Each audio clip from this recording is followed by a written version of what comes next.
Hello everyone, it's time to talk once again on my channel about one of the most influential names in the noise scene, one of the pioneers, Masami Akita, known as Merzbow.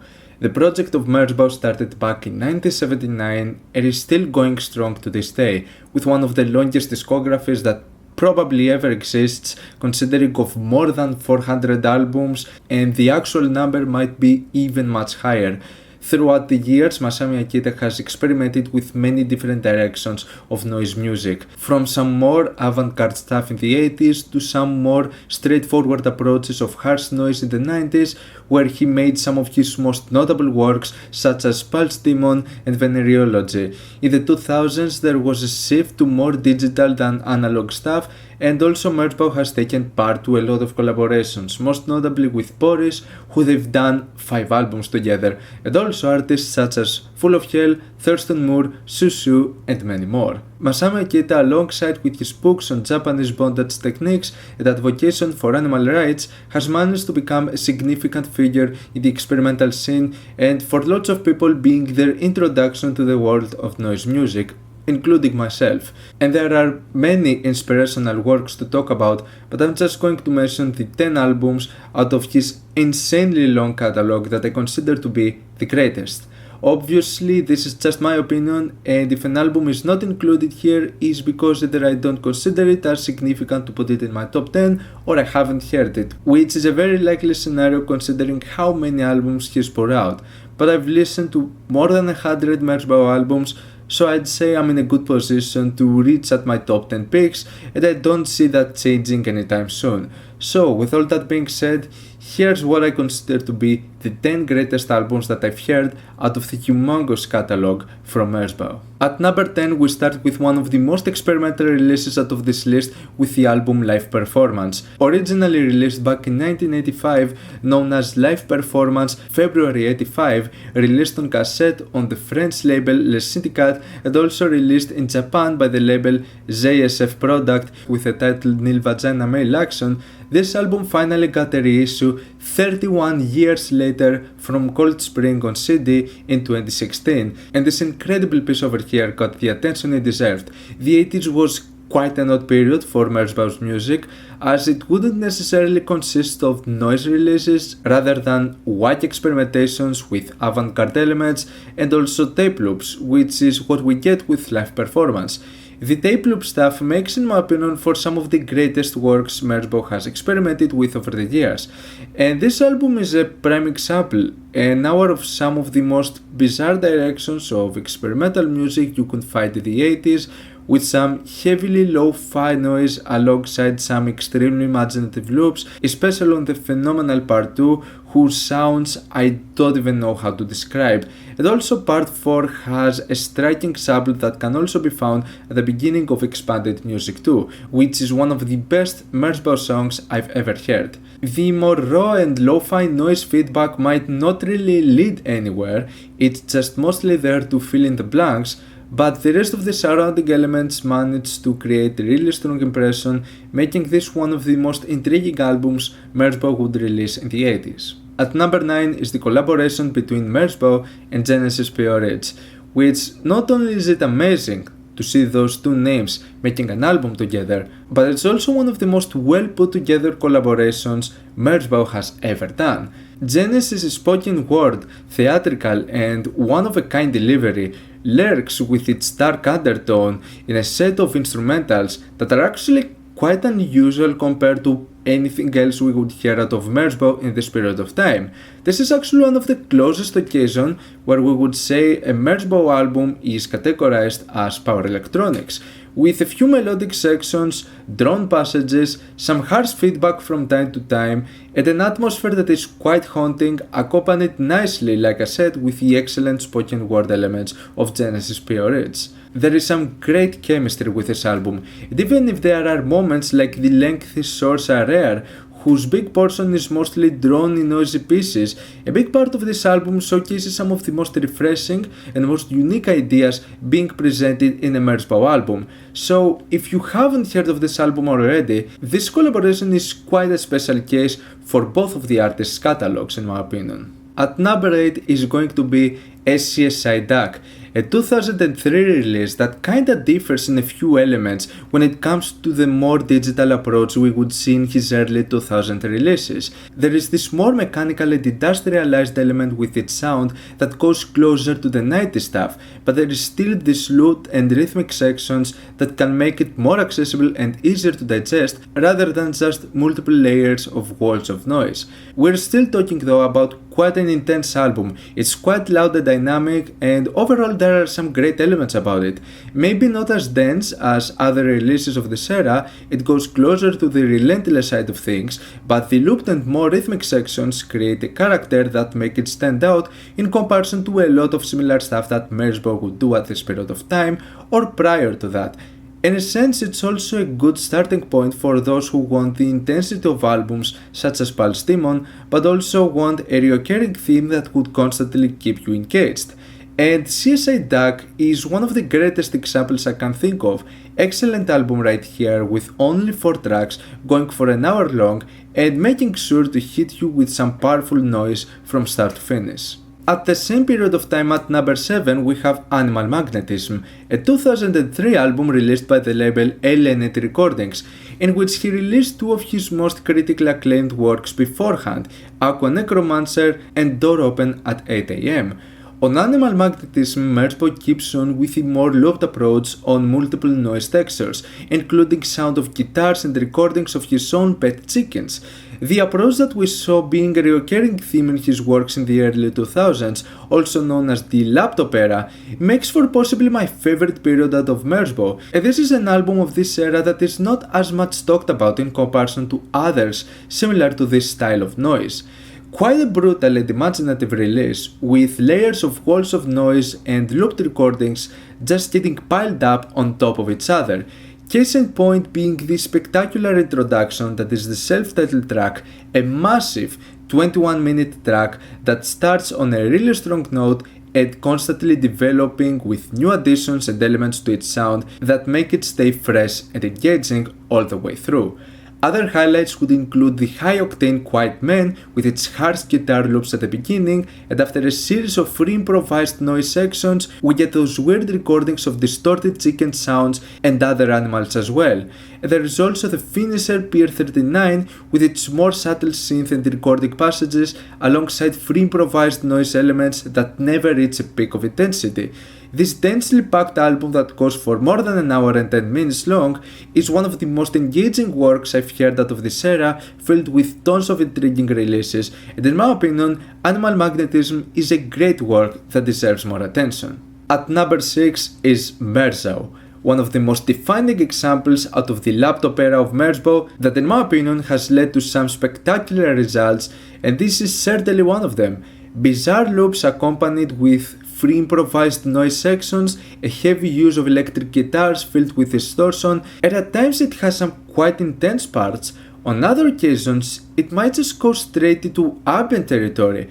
It's quite a dense album with a lot going on to it. Its mood direction constantly changes from track to track, and it makes the experience constantly engaging and unpredictable. The track Elephant Song is an immaculate straightforward set of some great loops, while Inside Looking Out Part 1 is possibly one of the darkest and most emotionally driven songs I've heard from Merzbow, with its dissonant guitar drones and all of the surrounding sounds having a weirdly ethereal tone to them. It follows it up nicely with a part 2 sounding more demented, a bit more rhythmic, and progressively leading to one of the greatest sections in the whole album. Music Machine and Green are some of the greatest melodic noise tracks you can find, just period. With their buzzing droning guitars and immaculate progression. There is also Hummingbird, taken out of a 7-inch he did by the same name, sampling 3 little orchestra pieces by Arnold Schoenberg, conducted by Robert Kraft, and this is one of the most imaginative displays of sampling I've seen, like car-up classical music samples filled with distortion and noise, just insane stuff. Even if it's not the greatest work in its entirety, when it hits, we're talking about some of the greatest Merzbow tracks ever made. Keeping up with the Merz theme at number 5 is Merzbuddha, a work that, just like with Merzbow and anything else that comes above that, I would consider as some of the greatest noise albums in general, not just for Merzbow standards. Merzbow is also one of the most accessible works, not really going that much into straight up noise territory, but toying with looped low frequencies, less dynamic and in your face parts, and just keeping a low profile with a somewhat atmospheric project that slightly differs with your usual Merzbow stuff. Of course, some of the more iconic elements of digital noise at the time are still present here, and it's the reoccurring looped sections that keep the flow of the album so tight. It consists of 3 very lengthy tracks, reaching the 1 hour mark, and while they all have the same element to them, each to the more repetitive side of things, it still sounds stellar from start to finish. A very intriguing approach to a sound that is already familiar and feels captivating to this day. And since we're talking about accessible albums, of course none of them is able to surpass Merzbeat. An album that for some people might have been a revelation as to what noise music is capable of. The addition of drum beats and rhythmic guitars was like a breath of fresh air, unlike anything Merzbow would have attempted to do at this point, and even after that I can't really say I've heard a work of him similar to Merzbeat. For me, this album is one of the main ways to get started with noise music, but keep in mind that this can also be a bit challenging in some parts. There are some very bizarre structures, some sudden intense parts, and a few lo-fi high frequencies that might not be for everyone. Even in its bizarre nature though, it doesn't feel just like a bunch of sounds for me being thrown together, but rather a really well put together album with some excellent pacing in its songs going from sound to sound. Maybe that's not the case whatsoever, but still, there are some highly memorable moments over here, with its drumming sounds that constantly get filled with a dose of effects, elements of traditional Japanese music being sampled, and also the track Tadpole being a full-on ambient song, which actually sounds really beautiful and ethereal. The first CD version would also include the hidden track Amlocks Remixed by Jack Danger's second version, which feels really unfitting in comparison to anything else the album was doing, but at least this is not the case with the reissues which would not include this track. But anything else in this album is beyond impressive. I love its ideas, the weird song structure, the way the loops are being sampled, and how raw it is in its execution, and absolutely essential for anyone who haven't heard of Merzbeat yet. Now getting into a less recognized work, at number 3 we have Frog, a 2001 album that might actually be the starting point of the vegan era of Merzbow and advocacy for animal rights, or at least one of the first works. In this one we see some of the most insane experimentations in the Merzbow album, which might be a pretty short one, but it's also one of the most varied projects he's ever put out. From mind-numbingly insane and heavy noise tracks to transitions on more dense industrial and mechanical ambience, tying in with sounds of nature recordings, such as the case with the first track Suzemubachi no Rimbu, which starts with distorted frog sounds, and after an explosion of noise loops, you also get what feels like sounds of mosquitoes piercing your ear and consisting of this infuriating frequency which works in a weird way with anything else the track is doing. Higikaeru Gakuru starts with like those recordings that feel like they were taken straight out of a frog swamp, with those aquatic soundscapes leading to a hellish industrial harsh noise track. The intensity keeps on with Denki no Numa, whose highlight is this reoccurring bass drop that happens halfway towards the song. The mood and direction of this album changes drastically with Kaeru no Shima, with its creepy reverse sounds and dark ambience, which follows up in the noisier Catch-22 that has a couple industrial soundscapes and suspenseful percussion as well.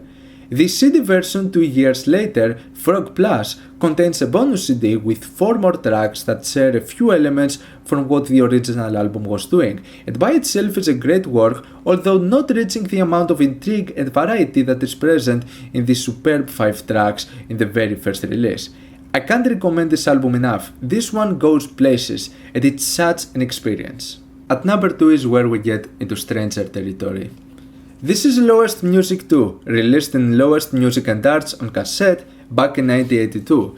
My first introduction to this was throughout Nil Vagina tape loops out of the Merzbow's 50 CD compilation, whose first track was part of Solon II and the other 2 are part of Lowest Music 2, which got a reissue on vinyl from Urashima Records 34 years later. Since the start of my channel, I've talked about this album at least 3 times that I remember.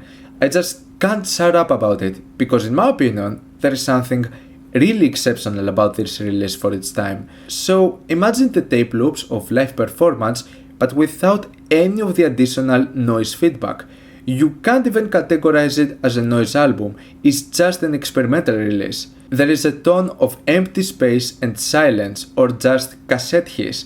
It's an extremely lo-fi release, and some of the loops over here are just absolutely superb. I was always curious about the process of this album, like how was it made? Was those loops done right at the exact moment? Were they intentionally chopped and put together this way? Where do those parts even come from? No matter the answer, the fact that an album raises all of those questions to me is a win in my book. I totally get it on one hand why this is not a recognized release. It's just an experimental output of early Merzbow stuff, and upon hearing it you might not get what makes me appreciate this release as much. But this is my list anyways, and I sincerely believe that this is one of the most mind-blowing releases I've ever heard. I love how bizarre and out there it feels for its time, and some of those loops I just can't get them out of my head. I cannot imagine them sounding more perfect, and whether they were intentionally put together like this or not, it still blows me away as a release. And in the same sense, I am blown away by the number 1 spot, an album that you might not expect, probably haven't heard of, and might not even understand what I find so amazing about it. But this I would consider one of my favorite releases of all time, and this is Music for True Romance Volume 1. This is an album that is only available on the compilation Merzbow, and it was previously unreleased. And this ended up becoming not only my favorite Merzbow album, but also the greatest noise release I can think of, if I can even consider this a noise album. For me, the Merzbow compilation was, believe it or not, my introduction to the world of noise music.